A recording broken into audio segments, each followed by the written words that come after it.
As ministers, our hospital visits can improve and speed healing if we do it well. We can be hospital heroes. Hello everybody, and thanks for coming back. I'm sure you're aware that there are repeated studies that demonstrate that people who have religious faith and are engaged in their religious faith have better health outcomes at every stage. You can access some of these studies on the National Institute of Health website. You can look at Harvard Medical School research. You can look at other research universities and medical school research institutes. They all say the same thing. People who are engaged in their religious faith do better. Now, what that means for you and me is that as ministers, we can visit people in hospitals and actually speed and improve health outcomes. We can help people to heal just as a result of our ministry of visitation. There are a few things we want to keep track of as we do this, though. We need to do this well and do this with some good common sense. So I want to give you 7 things to think about today. 7 things that will help you to maximize your hospital visitation ministry and not be a problem instead of a solution. The first thing, and probably the most important as we get started with this, is you simply must follow all the hospital protocols that are in place. That means you have to honor visiting hours, the number of visitors that are allowed in a room, particularly in intensive care or critical care units. These people are highly trained professionals. Their job is to help people get well, and they have structured those visiting times around hospital rounds, doctors' visits, nurses' requirements, medication requirements, and so on. So you just want to be aware of the hospital protocols and follow them. Just follow the rules. That's the first thing. The second thing that you want to do is you want to knock on the door. As you come to a hospital room, even if the door is open, go ahead and knock on it. That allows the person to know there's someone coming in. If you notice, you'll see nurses do the same thing. As they approach the door, they knock on the door and then they come on in. There's very little dignity in a hospital, as I'm sure you're aware. Patients are in various stages of undress sometimes. Let's try to afford as much dignity as we're able to, and just knocking on the door will give someone an opportunity to cover themselves if they need to. So knock on that door. Third thing, you want to introduce yourself when you come in. Now, if that's a church member in the hospital bed there, you might think, well, that's not necessary. That person knows who I am, and that's true. However, inside that hospital room, you're probably also going to encounter family members and friends, people who may not know you, as well as medical professionals who are there who do not know you. And simply by identifying yourself and explaining the relationship, I'm here on behalf of such and such congregation, they begin to understand who you are and why you are invading this hospital room.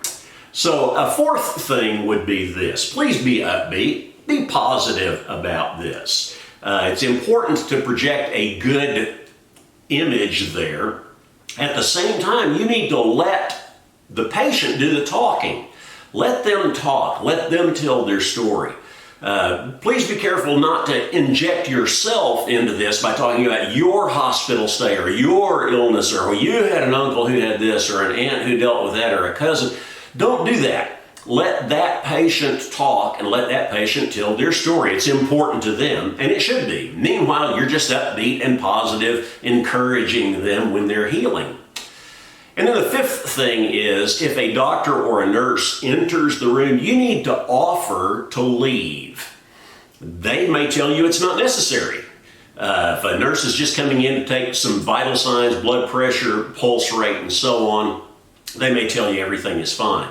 But you need to make the offer, because sometimes those procedures are quite intrusive. And again, it's about dignity and privacy, and you need to afford some privacy and dignity to your brother or sister in Christ, whoever you're visiting there.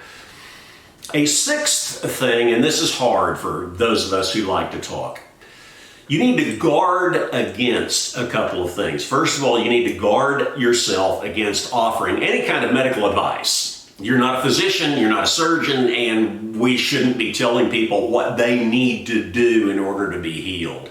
no matter what our experience in the past may have been. We don't offer medical advice. Another thing you want to be aware of is guard yourself against offering silly platitudes, something that you'd see on a bumper sticker or in a sign in a Christian bookstore or something like that. That's just not going to be helpful. What you need to do is listen attentively and make any kind of positive comments that may be appropriate, but you don't want to offer silly platitudes to people. The seventh thing and last thing that I'll bring up right here is you need to limit your time. In my mind, about 15 minutes is an optimal time to visit. These people are tired, they're worn down, they're sick sometimes, they're really not interested in socializing. So you need to limit your time with them, and you need to offer to pray with them, certainly. And while you're at it, pray for any of the medical professionals there. Pray for the doctors and the nurses who are working in that hospital.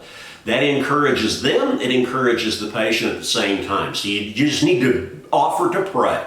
You may be rejected in that. Someone who is a family or a friend of one of your members that you are visiting may not have any religious faith at all, and they may not want prayer. At that point, you just honor that. That's fine. You go right back out into the hall and pray at them anyway. They don't have to know you did that. There's one thing that I would bring up about all of these guidelines, and that is this. All of these things have to be weighed against the urgency of the situation. There are times when family members will want you there late at night, particularly if the patient is very near the end of life. They'll want you there late at night, they'll want you there early in the morning, they'll want you there through the surgery, they'll want you there with them, and that's okay. Hospitals will work with that. They rarely enforce visitation rules when situations like that are in place. So just weigh all these guidelines against the urgency of the situation.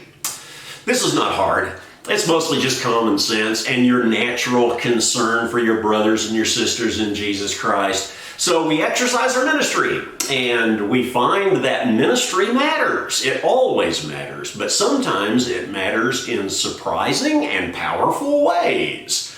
And we get to be hospital heroes simply by visiting and encouraging those who are dealing with illness.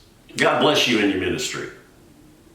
And as always, folks, like, subscribe, and share if someone can use this video, because ministry matters. God bless you.